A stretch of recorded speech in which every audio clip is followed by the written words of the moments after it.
भाग्य चाहिए कि 100 बुखार भी ना हो, भाग्य चाहिए कि घर में झगड़ा ही ना हो, और कर्म में कह रहे हैं थोड़ा बहुत थोड़ा बहुत थोड़ा बहुत। कर्म की एनर्जी ही हमारे भाग्य की एनर्जी बनाती है। तो अब इस शहर का जो आप सारे आपको जानते हैं कि यहाँ इतना अच्छा व्यापार है, इतने माला माल, अब वो सिर्फ काफ़ी नहीं है।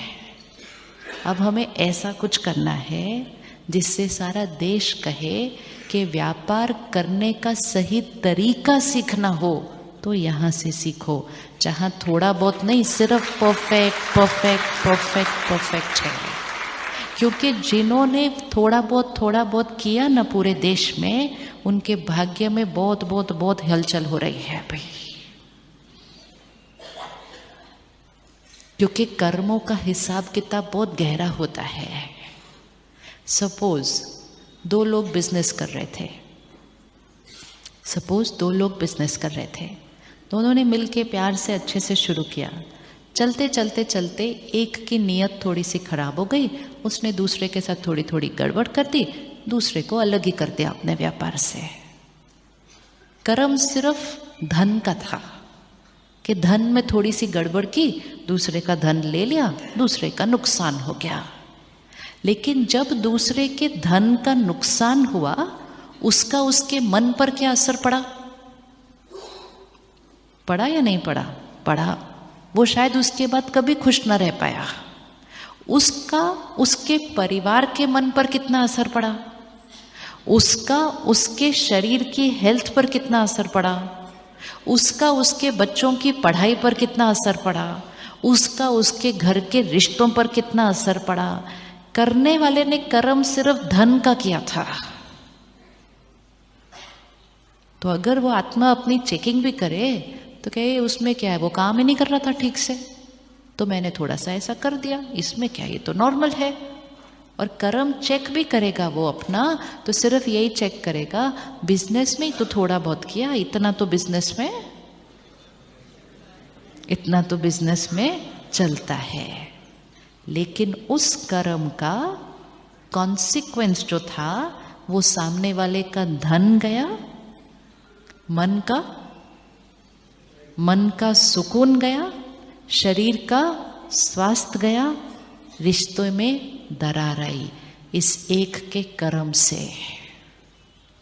अब उसके बाद जो ये आत्मा मेहनत करके धन कमाएगी भी, बहुत मेहनत करेगी, बहुत धन कमाएंगे, लेकिन एनर्जी कौन से आने वाली है घर पे? एनर्जी कौन से आने वाली है घर पे? किसी का दर्द, किसी का दुख, किसी की बीमारियां, किसी के रिश्ते बिगड़ते हुए, ये सारी एनर्जी इस घर में आएगी, उस धन के साथ आएगी, क्योंकि उस धन के लिए ये काम किया गया था।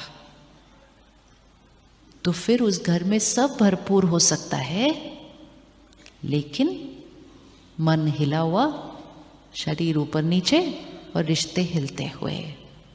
लेकिन जब ऐसा होगा उनके घर पे, वो कहेंगे मैंने किसी के साथ कुछ नहीं किया, मेरे साथ ऐसा क्यों हो रहा है।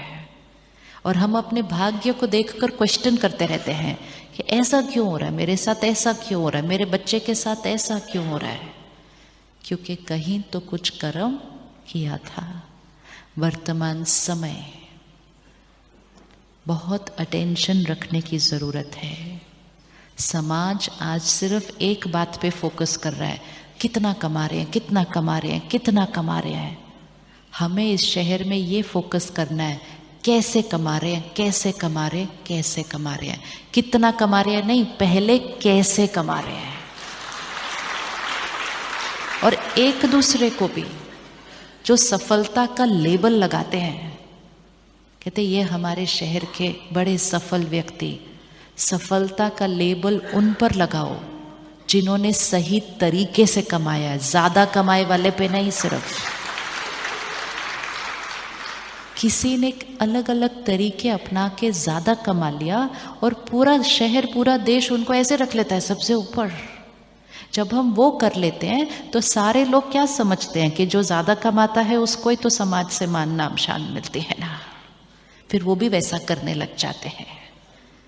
तो समाज को सफलता की डेफिनेशन की क्लैरिटी, उन्हें मान नाम शान दो जिन्होंने सही तरीके से कमाया है, उन्हें दो जिन्होंने सबको संतुष्ट करके कमाया है, उन्हें दो जिन्होंने कमाते हुए अपने आसपास के जो उनके साथ काम कर रहे थे उनको सुख दे के कमाया है, उन्हें दो जिन्होंने अपने साधन अपने आराम से पहले अपने साथ काम करने वालों के आराम का ध्यान दिया है, उनको ऐसे बिठाना चाहिए शहर के अंदर।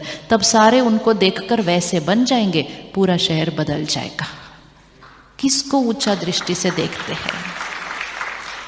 क्योंकि हमने ही चेक नहीं किया कि इनका काम करने का तरीका कैसा है। हमने सिर्फ देखा हो बड़ा बड़ा बड़ा और उसको ऐसे बिठा दिया, बाकी सबने कॉपी कर लिया। और कॉपी करके एक के किया हुआ कर्म बहुतों ने अपने कर्म को भी डाइल्यूट कर दिया और फिर कहा काम है, बिजनेस है, तो थोड़ा बहुत तो चलता है। तो भाग्य एक का डिस्टर्ब होने की बजाय इतनों का डिस्टर्ब होने लग गया, क्योंकि हमने सोचा काम करने का तरीका ये है।